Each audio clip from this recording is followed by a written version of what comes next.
Hello everyone, আসসালামু আলাইকুম। তো আজকে আমি নতুন একটা ভিডিও শুরু করতে যাচ্ছি। প্রতিদিন ইফতারে ভাজাপোড়া বা অন্য অনেক কিছু খেতে খেতে একঘেয়েমি লাগছিল, তাই আজকে আমি একটু ডিফারেন্ট কিছু ট্রাই করছিলাম। এখানে আমি mixed vegetable plus nuggets and sausage দিয়ে একটা নুডলস বা চাউমিন বলতে পারেন রান্না করব। এখানে আমি প্রায় ১০-১২ জনের মতো এরকম কোয়ান্টিটির মতো সব কিছু নিয়ে নিয়েছি, যাতে ১০-১২ জন মানুষ খেতে পারে। তো এখানে ফার্স্টে আমি নাগেটসগুলো কেটে নিচ্ছিলাম। এখানে আমি একদম কিউব কিউব করে কেটে নিব। কিউব কিউব করে কেটে নিলে কি হয় যে প্রত্যেকটা বাইটে যখন এই নাগেটসগুলো বা সসেজগুলো যখন আমার দাঁতের নিচে পড়বে বা যখন যেই খাবে তখন এটা খুব টেস্টি লাগবে। তো আমি একদম মানে একটু ডিফারেন্ট ওয়েতে এটা একটু রান্না করার চেষ্টা করেছি রেস্টুরেন্ট স্টাইলে।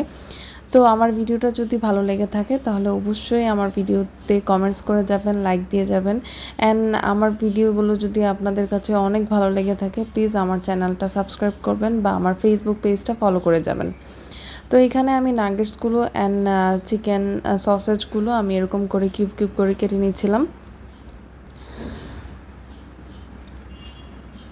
তো এইখানে আমার হচ্ছে চিকেন নাগেটস অ্যান্ড সসেজগুলো কাটা শেষ। এখানে আমি ভেজিটেবলগুলো আগে প্রিপেয়ার করে রেখেছিলাম। এখানে আমি মটরশুঁটি, ক্যাপসিকাম অ্যান্ড বরবটি অ্যান্ড গাজর একটু হালকা ভাপিয়ে এরকম করে নিয়ে নিয়েছিলাম। সবগুলো ভেজিটেবল আমি আগে থেকে প্রিপেয়ার করে রেখেছি, যাতে আমি যে কোনো আইটেম বানাতে আমার জন্য ইজি হয়। এখানে আমি নুডলসটাও এরকম সিদ্ধ করে নিয়েছি। আমি এখানে ৬ প্যাকেট নুডলস এখানে আমি হচ্ছে এরকম সিদ্ধ করে নিয়েছি। তো ফার্স্টে আমি এখানে বসিয়ে দিচ্ছিলাম একটা বড় পাতিল। যেহেতু আমি অনেক অনেক অ্যামাউন্টে রান্না করছি, তাই অল্প ছোট পাতিলে হবে না।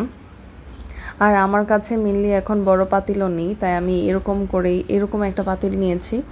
আর এখানে আমি সসেজ প্লাস ফার্স্টে হচ্ছে নাগেটস অ্যান্ড সসেজগুলো ভেজে নিব। একদম একটু ভালো ডিপ ফ্রাই করে নিব। এগুলো যদি ডিপ ফ্রাই না করি তাহলে একটু সগি হয়ে যায় অ্যান্ড যখন আমি খাবো তখন একদমই ভালো লাগবে না। তাই আমি হচ্ছে ফার্স্টেই হচ্ছে এইগুলাকে ভালোভাবে একটু ভেজে তারপরে উঠিয়ে নিব।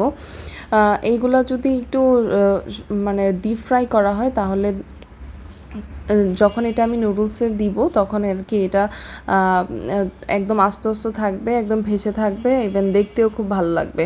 আর এটাকে যদি আমি অল্প একটু ভাজি তাহলে কিন্তু এটা ভাল লাগবে না, এটা একদম মিশে যাবে নুডলসের সাথে, তখন এত বেশি মজা লাগবে না। কিন্তু এটা যখন এরকম ডিপ ফ্রাই করে দিব তখন অনেক ভাল লাগবে। তো ফার্স্টে আমি হচ্ছে এটাকে ভালোভাবে ভেজে উঠিয়ে নিব। দেন আমি এখানে হচ্ছে ডিমও ফ্রাই করে নিব। আমি এখানে অল্প ডিমই দিয়েছি, আমি এখানে 2টা ডিম দিয়েছি। ডিম অ্যাকচুয়ালি ভ্যারি করে, যেহেতু আমি অনেক অ্যামাউন্টের নাগেটস, সসেজ তারপর ভেজিটেবল নিয়েছি, তাই আমি ডিমটা অল্পই রেখেছি। এটা আপনাদের প্রেফারেন্স অনুযায়ী দিবেন। আমার এইটুকুই এনাফ লেগেছে। তারপর আমি এখানে পেঁয়াজ কুচি দিয়ে নিচ্ছিলাম অ্যান্ড আস্তে আস্তে আমি আমার ভেজিটেবলগুলো সবগুলো আস্তে আস্তে এরকম করে দিয়ে দিব। অ্যান্ড ভেজিটেবলগুলো ফার্স্টে একটু ভালোভাবে তেলের সাথে পেঁয়াজের মধ্যে একটু ভেজে নেব। এখানে আমি একটু ব্ল্যাক পেপার অ্যান্ড টেস্টিং সল্টও ইউজ করব। টেস্টিং সল্টটা আপনাদের ইচ্ছা মতো, আপনারা যদি প্রেফার না করেন তাহলে আপনাদের দেওয়ার দরকার নেই, বাট আমি একটু দিয়েছি। এখানে আমি soya sauce and tomato ketchup and chilli সসও একটু দিয়েছিলাম পরে, এটা আমি স্কিপ করে গিয়েছি, আমি এটা ক্লিপ নিতে পারিনি। এখানে টমেটো কেচাপটা একটু ভালো অ্যামাউন্টেরই নিতে হবে। দেন টমেটো কেচাপটার সাথেই ভেজিটেবলগুলোকে ভালোভাবে সটে করে আমি এটাকে এখানে হচ্ছে ওই ভাজা ফ্রাইড নাগেটস অ্যান্ড সসেজগুলোও দিয়ে দিব। এখানে হচ্ছে নাগেটস অ্যান্ড সসেজটাকে হালকা একটু ভাজবো, দেন আমি সব কিছু মিক্সড করে দিব। নুডলসের মশলাটাও আমি এখানেই মিক্সড করেছি অল্প একটু করে, দেন আমি নুডলসে অল্প একটু দিব।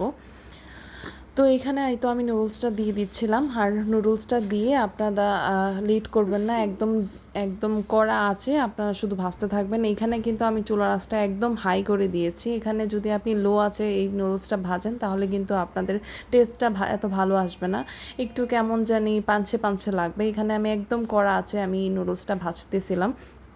এখানে আমি নুডলসের মশলাটাও মিক্সড করে দিয়েছিলাম। অ্যান্ড এইখানে আমি হচ্ছে একদম লাস্টের দিকে ক্যাপসিকামটা রেখেছি, যাতে ক্যাপসিকামটা একটু ক্রাঞ্চি থাকলে ভালো লাগে। ক্যাপসিকামটা যদি ফার্স্টেই আমি হচ্ছে ওই ভেজিটেবলের সাথে দিয়ে দিতাম এতক্ষণে কিন্তু একদম মানে পুতিয়ে যেত এরকম টাইপের। তো এখানে আমি হচ্ছে ক্যাপসিকাম অ্যান্ড আরেকটু করে টমেটো কেচাপ আমার কাছে একটু কম লেগেছে, তাই আমি আরেকটু টমেটো কেচাপ দিয়ে দিচ্ছিলাম। তো এই তো আমার অলমোস্ট ডান। আমি এটা জাস্ট একটু ভেজে ভালো করে দেন আমি আমি হচ্ছে সার্ভ করে নিব। এইখানে হচ্ছে আমার এই নুডলসটা রান্না করতে আমার ম্যাক্সিমাম 10 মিনিটস লেগেছে। আমার কাছে ভেজিটেবলটা আগে থেকে প্রিপেয়ার করা ছিল, দ্যাটস ওয়াই আমার কাছে এরকম লেগেছে। আপনাদেরও এরকম লাগতে পারে। আপনারা ইফতারিতে এটা খুব ইজিলি খেতে পারবেন। আর আমার এই ভিডিওটা যদি আপনাদের কাছেও ভালো লেগে থাকে তাহলে অবশ্যই লাইক, কমেন্ট, শেয়ার করতে ভুলবেন না। অ্যান্ড নেক্সট যদি নেক্সট কী রেসিপি দেখতে চান আমার কাছ থেকে অবশ্যই কমেন্টস করে জানাবেন। তো ভালো থাকবেন, সুস্থ থাকবেন। আল্লাহ হাফেজ অ্যান্ড টাটা, বাই বাই।